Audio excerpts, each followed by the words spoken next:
Happy moment, Sarah. I'm saying this instead of good evening or good morning because really, well, it could be either time when you see this, and it's a certain way that I like to think of time, which is that really there's only ever the present moment. And that present moment changes. It changes for you and it changes for me, and it's constantly changing, but that's the only place that we ever really are. Our memories are sort of incomplete experience, and our imagination of the future is sort of the same thing. And we need to be in those places to a certain extent, obviously, to make decisions and have a better understanding of where we are right now. But this is the only place that we ever really are. This is where everything that's ever going to be done is done. Any answers that we want to find, they're right here. They won't be anywhere in the future. That doesn't exist. They will only be right here, and this is where we have to look to find those answers. So I think it's a good thing to constantly be reminded of, so I'm probably going to start saying happy moment now every video instead of anything else, because to remind me, and maybe, if you agree with me, to remind yourself as well. I don't really think this is morbid at all, but something that I try to do is to be constantly reminded of death and my own mortality. Really, I don't think this is morbid in any way. This moment could cease to exist. It could stop. My moment could stop. And it sheds a whole new light on things, and it certainly brings your attention and your awareness back to the moment, back to reality and where everything is. And I constantly have this impulse to try and do all the things that I want to do before I die, which unfortunately usually result in embarrassing social situations. um, but I think in terms of making short and long-term life goals, that's an important thing to keep in mind too. So every week, I've been borrowing out new movies from the local library, and a couple of weeks ago, one of the movies I rented was, not rented, one of the movies that I borrowed was about the life story of Gautama Buddha. Now, I obviously knew something of the life story before, but it was brought back some interesting points to see it again. And one of the things that struck me was that sort of the final stage when he, achieved enlightenment under the Bodhi tree was that he vowed to himself that he would sit there until he had achieved enlightenment.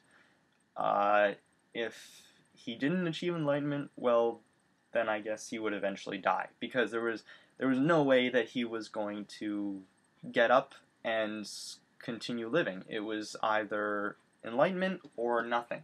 I guess it struck a chord for me. It seemed true in a sense that is what you would have to do. You would have to absolutely commit yourself and say, I'm not going to let myself have any distractions, any deterrents.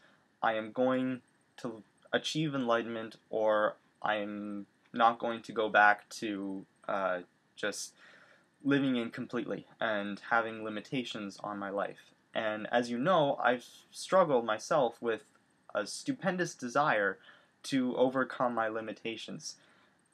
It constantly feels like I'm sort of trapped in by the nature of my body and the nature of reality, in the sense that there's, psychology and routine responses in my brain that cause me to behave certain ways, and desires and impulses, and hoping to do a video later about on the nature of desire. That should be fun.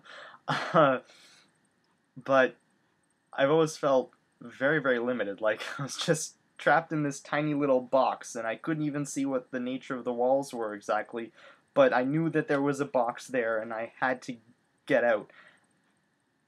So I'm almost sort of coming up with this harebrained idea that maybe after university is over, before I commit myself to any kind of career or normal life, I should head off somewhere, make sure that I'm free of any other attachments, sit down under a tree and say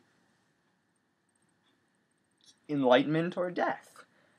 And that's freaking scary, really, because what if that's just a myth, a story to try and make normal life more tolerable?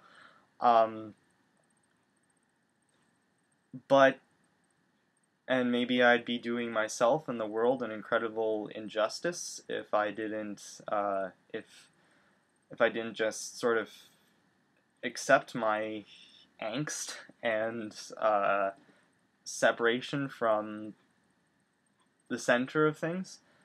But maybe, I don't know. It's a really big gamble, but I'm starting to feel pretty strongly that that's what I need to do. In the meantime, I'll try and devote myself as much as I can to the normal pursuits and things that I've talked about before. You know, trying to be a healer and trying to be a scientist and a thinker and all those wonderful things.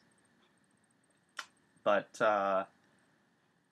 in the meantime, you know, that's postulation of the future. I don't know if that's going to happen or not. Meantime, try to stay focused, and I've often found myself wondering, you know, how much can I actually do in the world? How much can Rob and me contribute to everyone and everyone's life? And it's, well, the answer is pretty much you can do as much as you can do, in the sense of what can you do right now?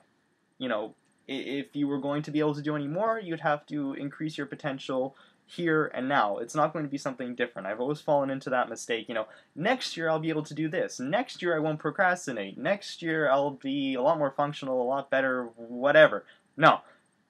It's here, now, that's it. Sarah, I will see you on Wednesday. Creativity!